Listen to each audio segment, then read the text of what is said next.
काफ़ी लंबे समय से फाइज़र वैक्सीन का इंतज़ार हो रहा था और वैक्सीन आम लोगों को ब्रिटेन में लगाई गई। सर्वप्रथम यह 90 साल की एक महिला है जिनका नाम मार्गरेट है। उन्हें सबसे पहले कोरोना वैक्सीन दी गई। मार्गरेट का ये कहना है कि ये उनका बर्थडे गिफ्ट है क्योंकि 1 महीने बाद वह 91 साल की हो जाएंगी। कोरोना वैक्सीन इसके बाद भारत के रहने वाले जो अमेरिका में शिफ्ट हुए थे 87 साल हरी शुक्ला को भी वैक्सीन दी गई। वह ऐसा करने वाले दूसरे व्यक्ति बने। कोरोना महामारी से पूरा देश और पूरी दुनिया परेशान है, लेकिन फाइज़र की कंपनी, ब्रिटेन की कंपनी जिन्होंने जर्मनी बायोटेक के साथ टाई अप करके सहयोग करके कोरोना वैक्सीन बनाई है और ये आम लोगों तक पहुंची है। पहली बार दुनिया में ब्रिटेन ऐसा देश बना जिसने कोरोना वायरस की वैक्सीन लोगों को लगाई। इससे पहले कोरोना वैक्सीन जो थी वह आम लोगों को नहीं मिली थी। इसके कितने सारे क्लिनिकल ट्रायल लगे और इसमें काफ़ी ज़्यादा लोगों को ट्रायल में शामिल भी किया गया, लेकिन ये किसी को नहीं पता था कि ये आम लोगों को कब मिलेगी। तो ब्रिटेन ने एक इतिहास रचा कि उन्होंने सर्वप्रथम कोरोना वैक्सीन आम लोगों को लगाई। अभी फ़िलहाल ब्रिटेन में 80 साल के ऊपर से व्यक्तियों की कैटेगरी को कोरोना वैक्सीन लगाई जा रही है। साथ में जो हॉस्पिटल के एम्प्लॉयज़ हैं, फ्रंट लाइंस, उन पर उनका कॉन्संट्रेशन है कि उन्हें कोरोना वैक्सीन दी जाए। फाइज़र वैक्सीन जो कि बायोटेक और जर्मनी और ब्रिटेन के साथ मिलकर बनाई गई है। तो फाइज़र वैक्सीन के बारे में हम जानते हैं कि अभी है क्या एक्चुअल में।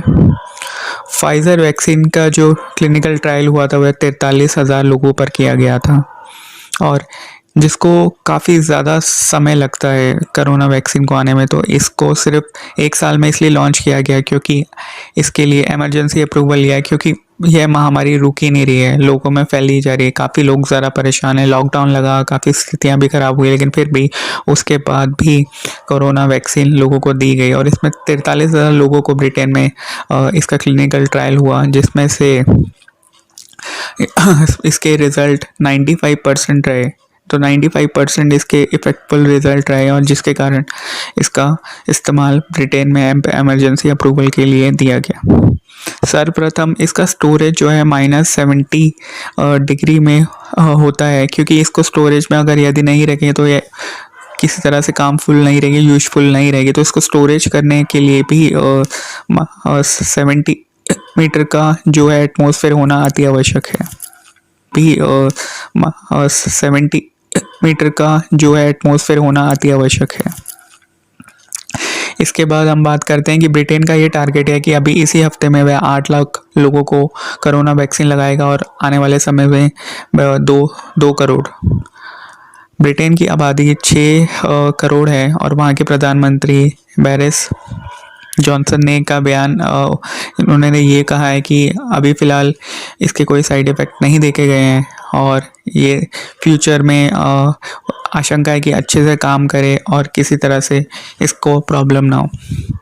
इसके बाद हम ये बात करते हैं कि 6 ऐसे और देश हैं, अर्जेंटीना, साउथ अफ्रीका, ब्राज़ील और कई अन्य देशों में भी इस वैक्सीन का इस्तेमाल हुआ है और उन्होंने ऑलरेडी इसके ऑर्डर्स बुक किए हैं। तो फाइज़र कंपनी ने इंडिया से भी दरख्वास्त करी है कि भारत में कोरोना वैक्सीन को इमरजेंसी अप्रूवल दिया जाए। फ़िलहाल इस पे बातचीत चल रही है, लेकिन इस पे अभी कोई अंतिम फैसला अभी आया नहीं है, क्योंकि सबसे मुख्य वजह अगर भारत में फाइज़र वैक्सीन आती है तो उसके स्टोरेज की है।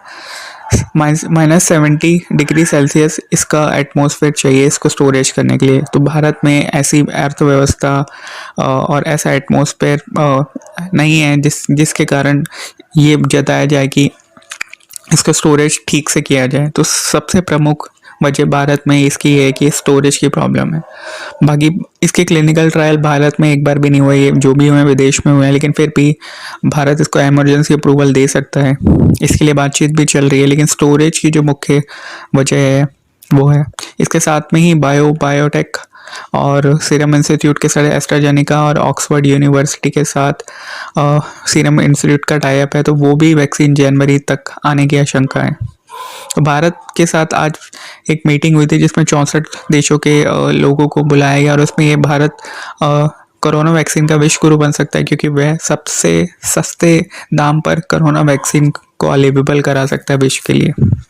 तो फिलहाल जितने भी क्लिनिकल ट्रायल हैं उसमें तो 3 वैक्सीन भारत की जो है वो लास्ट स्टेज के अंदर है, और जैसे इमरजेंसी अप्रूवल मिलता है एस्ट्राजेनेका का, ऑक्सफोर्ड का, तो आशंका है कि इसकी जो कोरोना वैक्सीन है वो नेक्स्ट मंथ तक आ सके। और अब हम बात करते हैं ये कोरोना वैक्सीन कैसे काम करती है। सबसे पहले ये आपकी इम्यूनिटी को स्ट्रॉन्ग करती है, यानी टी सेल्स। अगर आपकी इम्यूनिटी स्ट्रांग होगी तो आपको कोई प्रॉब्लम हुई, यानी हार्ड इम्यूनिटी। हार्ड इम्यूनिटी 2 तरह से होती है, एक तो प्राकृतिक तौर पे ही लोगों के अंदर कोई रोग होता है तो वह ऑटोमेटिकली उससे लड़ने की शक्ति आती है, यानी रोग प्रतिरोधक क्षमता। और सेकंड होती है हार्ड इम्यूनिटी, वैक्सीन या इंजेक्शन के द्वारा दी जाती है। तो वैक्सीन के द्वारा लोगों को ये हार्ड इम्यूनिटी के जरिए इसको दिया जा रहा था कि इम्यूनिटी स्ट्रांग हो और किसी तरह की कोई प्रॉब्लम्स सामने ना आए। अगर इमरजेंसी अप्रूवल इसको मिल जाता है फाइज़र वैक्सीन को, तो ऑप्शन बहुत सारे हो जाएंगे, और आशंका है कि ये कोरोना महामारी जिसने पूरी अर्थव्यवस्था और पूरी दुनिया को तबाह कर दिया है वह जल्द से जल्द भारत से जाए और पूरी दुनिया से जाए। इसलिए वैक्सीन का आना बहुत ज़रूरी है, और ये पहली वैक्सीन है जो लॉन्च हुई है।